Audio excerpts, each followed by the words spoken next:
you have some choices to make. This is where grit comes in. This is where you look yourself in the mirror. This is mindset stuff, you guys. Like, this is really important. This is where Bev looks at herself in the mirror and says, who am I?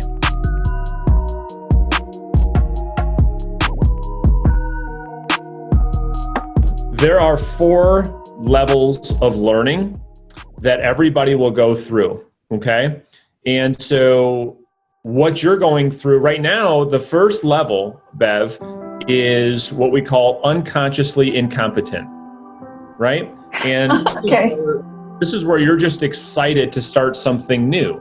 This is like that butterflies in your stomach, like starting to date somebody new, or riding the bike in the beginning, or starting a new training program, starting a new job. That's the first level that everyone goes through. This is where you don't know what you don't know. You're just excited. You don't know if you're going to be good at it, if you're going to be bad at it. And I want everyone to listen to this, because you're all going to go through this, I promise. The second phase of learning is called deception. This is when you're consciously incompetent. This is when you know that you're not good. This is when you know that you're not getting results. This is when you go through challenges. You go from this high of being excited to an ultra low point, because the excitement is gone. And now reality has set in to say, oh man, I got to actually do the work.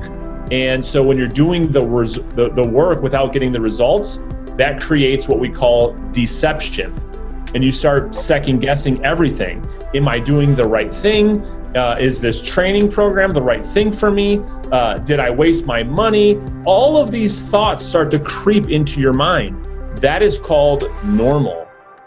And I want you to be completely at peace with that. You are no different. All human beings go through these stages.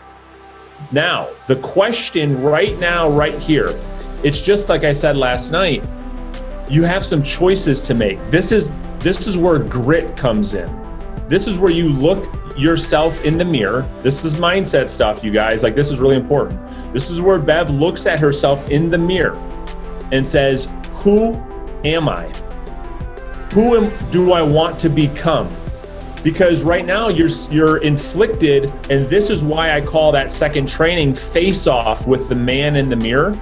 This is exactly what that video training is about.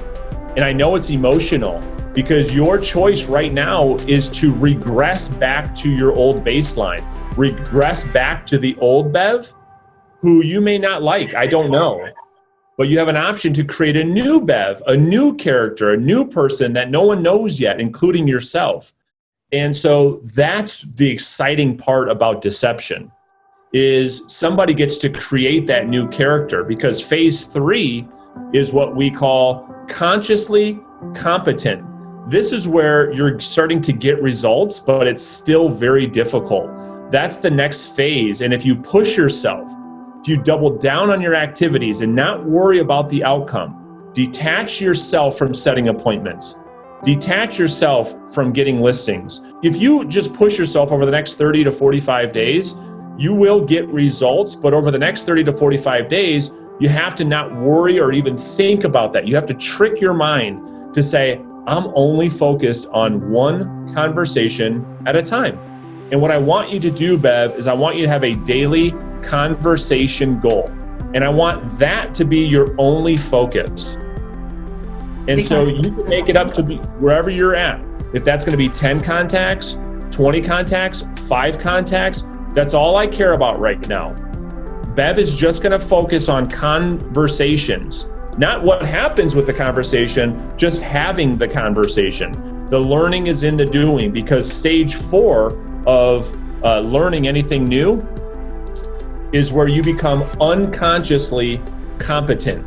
It's like when you go drive a car to the grocery store, do you even have to think about where the key goes in the ignition and putting it in reverse and like, how does this blinker work? No. You just drive because you're so good at driving, you don't even have to think about it. That is what you have to look forward to. I can jump on a call right now and call FSBOs in any marketplace in the world and not know anything about the market, but my confidence is so high because I've made tens of thousands of conversations, just like you have driven tens of thousands of miles on your car. I feel the same way on the telephone. So much so that I'm going to call a random phone number. I'm going to cold call somebody out of the complete blue right now, live on this call in your area. Because I want to show you the mindset that people must have, that the outcome doesn't matter. And this is where you're going to get to. So, this is Lydia. Hey there, this is Brandon. I'm a local realtor. How are you? Good. How are you? I'm doing great. How you holding up through all this stuff that we're dealing with right now? Good. May I ask what this is all about? Absolutely. I was calling about the property for sale there on 14th Drive. That was you guys are asking $600,000 for the property. Is that right? 598. 598. All right, perfect. So listen, I know you're going to probably sell this property on your own, which I think makes a lot of sense right now. I was just curious if you'd be open if we brought you a fully qualified buyer at some point in the future. Would you be open to that? Would that be something you would? Yeah, but you're not even local. What's that? You're not even local. Yeah, I'm calling on behalf of one of our top agents at Century 21. And so if it made sense, we could help you get the property sold. And let me ask you this while I have you on the phone. If for some reason down the road, you can't get the property sold in 30, 60, 90 days, would you be open to looking at some other options in the future? And be honest.